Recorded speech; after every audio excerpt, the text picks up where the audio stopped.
I'm going to talk about the choices that we do try to think about.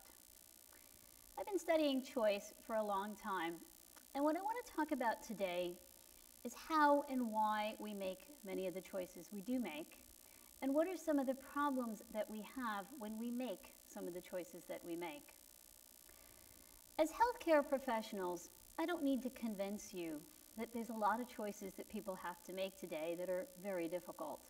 There's a lot of choices we have to make today that we're ill prepared for, whether we be healthcare professionals, whether we be patients. What I'm going to try to do today is highlight some of the problems that we have when making these choices, and in so doing, what I hope to do is fuel some discussion around some solutions that we might be able to generate. A couple of months ago, I went to see this play. I didn't know what to expect when I went to see this play, but it turned out to be really interesting. It was the story about a very happy and independent woman who happened to have been born blind. After getting married, her husband convinced her to do this surgery, a rather risky surgery in which she would hopefully be able to regain some sight. They commissioned a rather famous doctor to do this surgery. Now, from the perspective of the surgeon and her husband, this surgery was a success.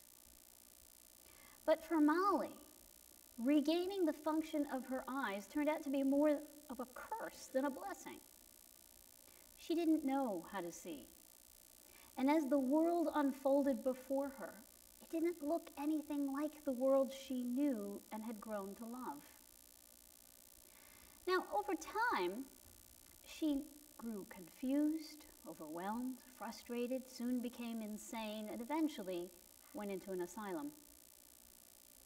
It turned out that this story was actually based on a true story of a man who, after 45 years of being blind, ended up gaining his sight.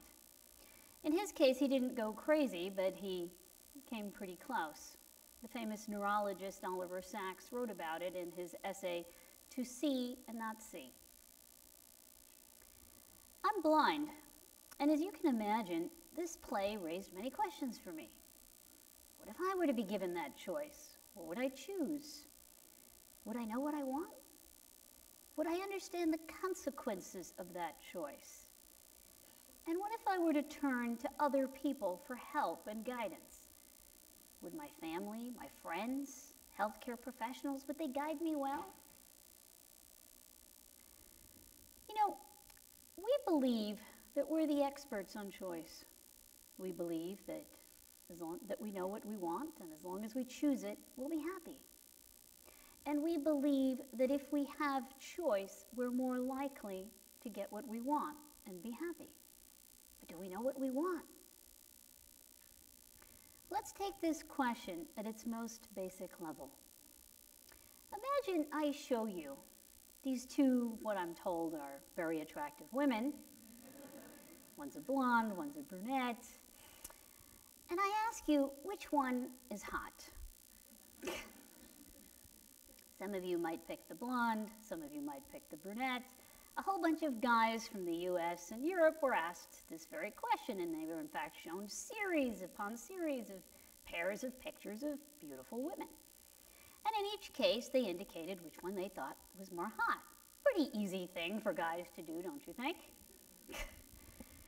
Now, some of them did pick the brunette, and some of them picked the blonde. Well, later, after some time had passed, they were shown the same pictures again. And they were shown which one they had chosen, and were asked, why did you pick the one you picked? So why did you pick that one? But here's the rub. In some cases, they switched your choice on you.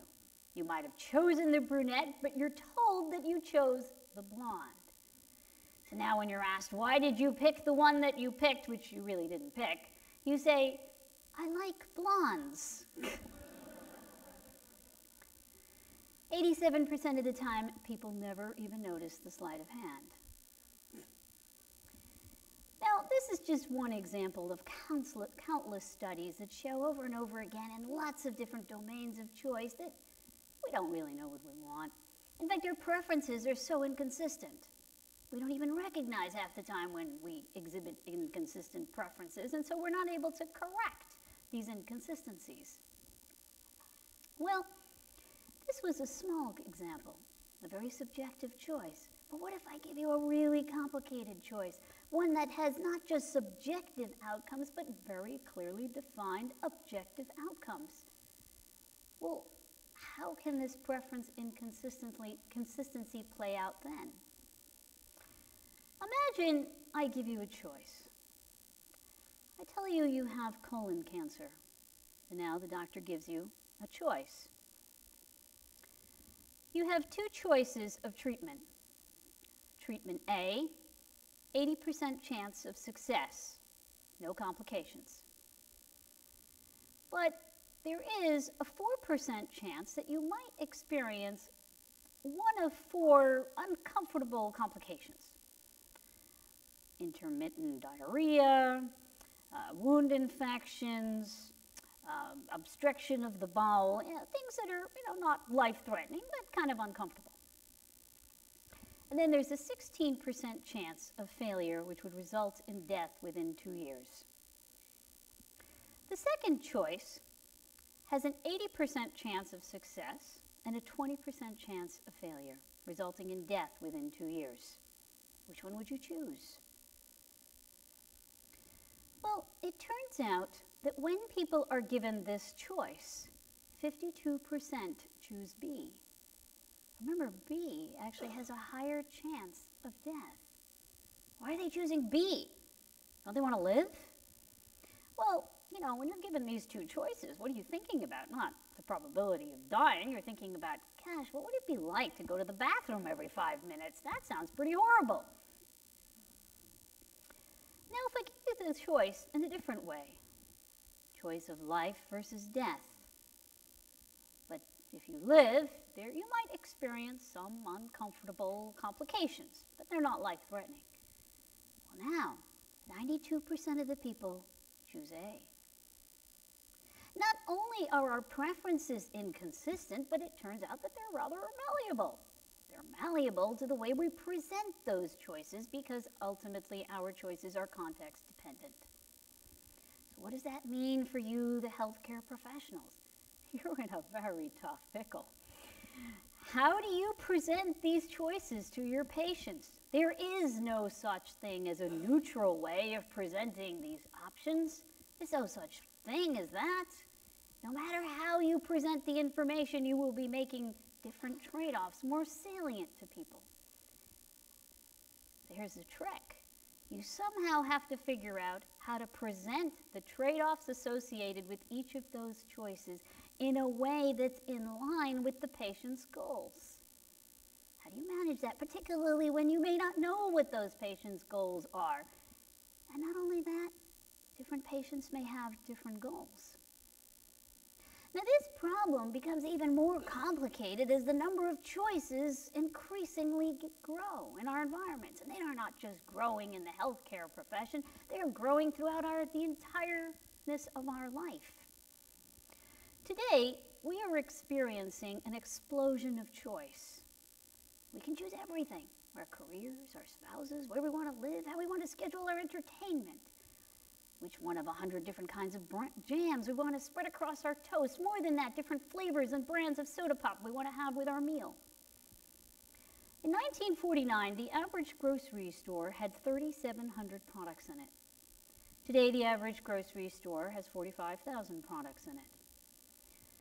The typical Walmart offers us 100,000 products. On Amazon.com, you get 27 million books to choose from. And if you're lonely, just go on Match.com. You have 15 million date possibilities. With so much to choose from, you should surely find some perfect match, right? Well, when I was a graduate student here at Stanford, I used to go to this, at that time, very famous grocery store. And it was kind of special in the Bay Area. Nowadays, you have lots of these stores. But this store was called Draeger's. I used to love going to this store. It was the kind of store that offered you so many different kinds of choices. 250 different kinds of mustards, vinegars, mayonnaises, over 500 different kinds of fruits and vegetables, over a dozen different kinds of bottled water. And in that era, coming from New York, people drank tap water. Give you an idea, this was their olive oil aisle. They had 75 different kinds of olive oil, including olive oils in a locked case that came from trees that were 1,000-year-old. I used to go to this store, and I loved it. It was like going to an amusement park, but I never bought anything. And then I kind of wondered, why didn't I buy anything? And I was kind of in the midst of studying choice, and I kind of thought, well, gosh, is this variety model working? So I convinced the manager to let me do a little study. I think he regrets it now. So I went around the store, and I picked a product. I picked jam. They have 348 different kinds of jam. And I figured jam was a good product, and it's hard to hate jam, and you don't usually have connoisseurs of jam. So I picked the brand Wilkin & Sons, the Queen of England's jam. And we set up a little tasting booth right near the entrance of the store. Check it out the next time you go visit this store. We set up a tasting booth in which we either put out 6 different flavors of jam, or we put out 24 different flavors of jam. Now, in which case are you more likely to stop and sample some jam, kind of cool? In which case are you more likely to buy a jar of jam? Those were our 2 questions. When you looked at people's likelihood to stop and sample some jam, well, more people stopped when there were 24 on display, 60%, than when there were 6 on display, 40%. But now when you look at their buying behavior, you see the complete opposite. Of the people who stopped when there were 24 on display, only 3% of them actually bought a jar of jam. Of the people who stopped when there were 6 on display, 30% of them actually bought a jar of jam. So, our grandmothers always told us that our eyes are too big for our stomach. But our eyes are too big for our minds, too. We might enjoy staring at these giant aisles of mustards and vinegars and mayonnaises, but we can't actually do the math of comparing and contrasting and actually picking one. In 1956, there was a classic study done by the famous psychologist George Miller. And in that, he documented the limitations of our brain. And he argued that there was this magical number 7 plus or minus 2. That if I ask you to consider from best to worst and rank order a whole bunch of things, pictures, it could be pictures, tastes, smells, anything. I ask you, beyond about 7 plus or minus 2, we get confused. Things we thought we liked more, we liked less, and vice versa. I ask you to keep track of information in your minds, words, pictures, numbers. Beyond about 7, the information just starts to crumble away. Now, clearly, if we rehearse, practice, do some mental gymnastics, we can get a little wiggle room there, but the relationship between our ability to handle more choices and the presence of more choices is not linear. Beyond a certain threshold, we really get frustrated and overwhelmed. This isn't just because we don't always know what we want, but also because we don't actually always know how to find what we want when we have more choices. So what do we find? We find, well, when people have more choices than they can handle, they're more likely to choose not to choose, stick to the status quo, make errors in their choice.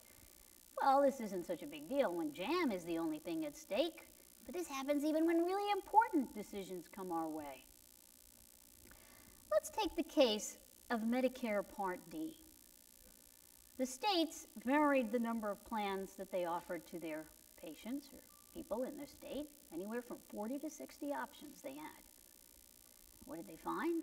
Well, of the 42 million people that were qualified for Medicare Part D, 5 million of them didn't sign up on time, which meant that they had to pay the penalties for signing up late. Even of the people who did sign up, a number of them were automatically enrolled in some sort of randomized program, which actually meant that they were worse off because some people were actually randomly thrown into plans that made them pay more for their prescription drugs, which obviously went against the original purpose of this program. When you actually surveyed people, well, 88% said that it was too complicated. They needed less choice. 66% said, please give me less choice. Over 84% said, you know what? I would rather go back to Medicare. It wasn't that these people didn't know what they wanted. They knew what they wanted. They wanted a cheaper plan for getting their prescription drugs. They just couldn't find what they wanted. It was too complicated. So not only are healthcare professionals put in a position of having to figure out how to make the trade-offs associated with each choice salient in a way that's consistent with the patient's goals, but you also have to figure out how many choices to offer and how to best organize these choices in a way that people can cope with the choice offerings. Now, unfortunately, this too much choice problem goes beyond simply offering people more and more and more choices in a given domain. We have created a too much choice problem for ourselves, which means that we now make choices that were previously unimaginable before. Choices that we may not even be prepared for. And even if we could be prepared for, it's not clear we would want to be.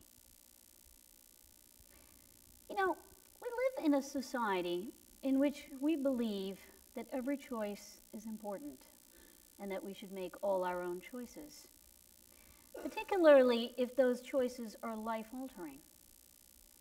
But what if you were made to choose amongst options that were all absolutely horrifying? And what if you had no choice but to choose? I'd like to tell you the story. Okay. I'd like to tell you the story of Susan and Daniel Mitchell. They were a young couple that lived right outside Chicago, and they were about to have their first child. They'd already given her a name, Barbara. When Susan was 7 months pregnant, she started to experience contractions in the middle of the night and was rushed to the emergency room. During the night, the doctors had to perform a cesarean, and Barbara was unfortunately born having experienced cerebral anoxia, a loss of oxygen to the brain. 2 days later, the Mitchells were given a choice. They could either take Barbara off of life support, in which case she would die within a matter of hours, or they could keep her on life support, in which case she might still die within a matter of days. If she survived, she would never be able to walk, talk, or interact with others. They were devastated. What should they do? What should they choose? What would any of us choose in that position? My colleagues and I interviewed French and American parents who were all in the same situation. In all cases, the decision was made for these children to be removed off of life support, and in all cases, the children died. But there was one critical difference. In France, the decision was defaulted to the doctor. In the United States, every parent has to sign the consent form. We wondered whether this difference would affect the parent's ability to cope with the loss of their child. We found that it did. Even up to a year later, the American parents experienced far more negative emotions than did their French counterparts. French parents were much more likely to say things like, "Noah was here for so little time, but he taught us so much. He gave us a new perspective on life." American parents, by contrast, were more likely to say things like, "I keep thinking to myself, what if I had chosen differently?" Yet other parents said, "They purposely tortured me. How did they get me to do that?" And yet other parents said, "I feel as if I played a role in an execution." And yet, when these American parents were asked, "Would you rather have had the doctor make the decision for you?" they all said no. They said no even though they felt trapped, guilty, angry, and in some cases emotionally depressed. On the one hand, we're reluctant to give up choice, because after all, choice is what enables us to maximize on our well-being. On the other hand, we know from our prior experience, from our intuition, that there are just some choices that are going to leave us completely heartbroken. this is particularly true when we have to think about things we cherish in terms of worth rather than value. I borrow this distinction from the philosopher Lewis Hyde. In his book, The Gift, he writes, "I refer to worth to those things we prize and say that they are priceless. Value derives from being able to compare one option to another.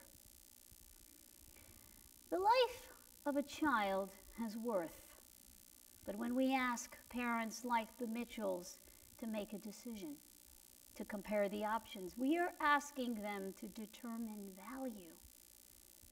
How much suffering is equal to death?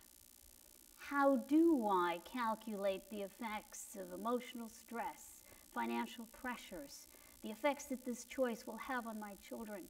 Should I put this child's life above everything else?" What happens when we try to fix a value on that which is priceless? These are very difficult questions. I know I'm running out of time, but I want to show you one quick study. I followed up on this study where we tried to figure out whether there was a better way, a more palatable way to offer people this choice, and we ran some vignette studies. We put people in hypothetical scenarios. In one case, they were asked to imagine the very same situation of the Mitchells, and they were asked to make a choice. In most cases, people chose to discontinue the treatment. In the second scenario, they were told that the doctor made the decision, no explanation. In the third scenario, the parents were told, or pretend parents were told, "Here are your choices. Here's what the doctor recommends you do, and here's the reason why the doctor recommends you do this treatment." In all cases, the treatment proposed was to discontinue the treatment. What we found, at least in these vignette scenarios, was that the people that were put in the third scenario experienced the least amount of negative emotions. They were more comparable to the French parents. You know, in reality, the French and the American parents aren't that different. They aren't that different because it isn't the case that the French parents can't make a choice. They can always veto the doctor's choice. But by giving them a scenario in which the doctor makes the choice, what you are in essence doing is relieving the patients from having the burden of having to put a value on that which is priceless. Now, I realize that this third scenario that I am proposing may not be feasible for everyone. It may not be feasible to implement. I offer this not as a solution, but I offer this as a way to start thinking about what kinds of things do we need to consider when offering people solutions. We are now at a point in our history where we have to think about choices that we previously used to delegate to God. How are we going to do that? In American culture, we value choice above all else. The story that we tell ourselves, the story upon which the American dream depends, is the story of limitless choice. This narrative of choice offers us a lot: freedom, happiness, the ability to succeed at everything, including having life against all odds. But when you take a closer look at this narrative, you start to see that there are some holes in it. We need to rethink the assumption that every opportunity to choose is an opportunity to improve our lots, an inch closer to our dreams. We need to understand that while choice offers us possibilities, it also has limitations. And it is when we are able to accept and recognize choice for its limitations that I think we can get more from choice. Particularly when it comes to decisions of life, I think we owe that to ourselves. We owe it to ourselves to think through and rethink the assumptions of choice when deciding what model of choice to offer ourselves and our loved ones. Now, I've talked about something that's very difficult for many of us to think about and talk about, and I really appreciate the fact that all of you have listened so patiently, and thank you very much. Thank you.